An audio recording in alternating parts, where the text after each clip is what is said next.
జగన్ పాలన అంటే సైకో పాలన అన్నారు మాజీ మంత్రి పొంగూరు నారాయణ. జగన్ రెడ్డి అరాచక పాలనకు అడ్డు అదుపు లేకుండా పోయిందని మండిపడ్డారు. మరో నెల రోజులు వైసీపీ ప్రభుత్వానికి ప్రజలు బుద్ది చెప్తారన్నారు. నారాయణ గ్రూప్ కి చెందిన బస్సులో ఏదో నకిలీ జరిగిందని, తనకు సంబంధించిన వారిపై పోలీసులతో దాడులు నిర్వహించడమేంటని ఆయన ప్రశ్నించారు. మీకందరికీ తెలుసు, ఇది అరాచక పరిపాలన తప్పితే సరైన పరిపాలన లేదు, ప్రజా పరిపాలన లేదు.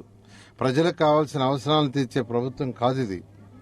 కేవలం అరాచమెంట్ చేసి వాళ్ళ పక్క తిప్పుకోవాలని, అది ఎవరు తిరుగుతారండి? ఒక భయపెట్టిన పైకి నటన చేస్తారు, కానీ ఎలక్షన్ వచ్చినప్పుడు ప్రతి ఒక్కరు వాళ్ళ ఓటు రూపం చూపిస్తారు. ఈ మధ్య నారాయణ గ్రూప్ మీద రైడ్ చేశారు. ఎందుకు రైడ్ చేశారో తెలీదు. అదేమంటే స్కూల్ బస్సులకు ట్రాన్స్పోర్ట్ అంటున్నారు.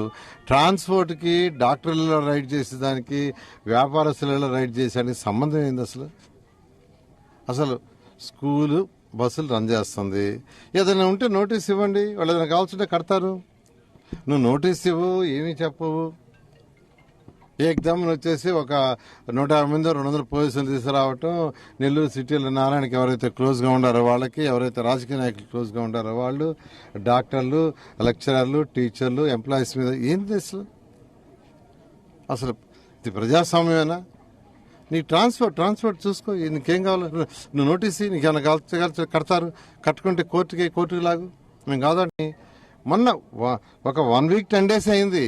నారాయణలో అనాథరైజ్డ్ డ్రగ్స్ అమ్ముతున్నారు, గంజాయి అమ్ముతున్నారు అని చెప్పి ఒక 150 మంది పోలీసులు వచ్చి నానా బీభత్సం చుట్టూ ఒక 1 వీక్ 10 days అయింది. మళ్ళీ ఇప్పుడు పెరిగిస్తారు. మళ్ళీ ఎన్నిసార్లు వస్తారో నోటిఫికేషన్ వచ్చిన తర్వాత, వచ్చే లోపల ఆ తర్వాత ఎన్నిసార్లు వస్తారో.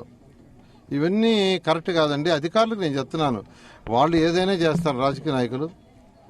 జగన్మోహన్ రెడ్డి అంటేనే యాక్చువల్గా ఒక గ్రెడ్జ్ టైప్.